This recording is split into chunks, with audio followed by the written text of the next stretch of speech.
I bought this cleaner for my daughter's retainers, but when I realized how great it worked and I realized it also worked for jewelry, I decided to give my rings a try.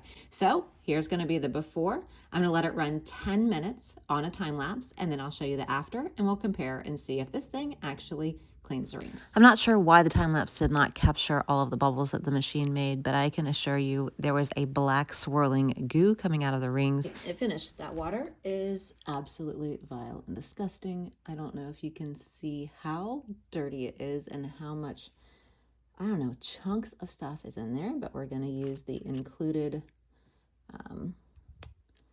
tweezers. Oh, baby. Nice. Wow.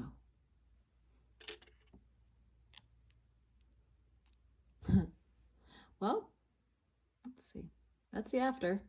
I would say it's certainly improved. And let's look at this water situation, because I think it's going to be absolutely disgusting.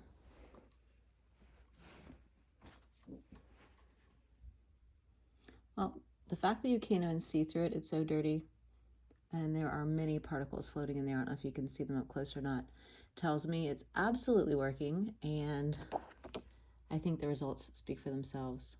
This is a no-brainer. It did a fantastic job, and no work for me. If you're on the fence, I think this is a winner, and if this is helpful, please give it a like so I know to make more videos like this.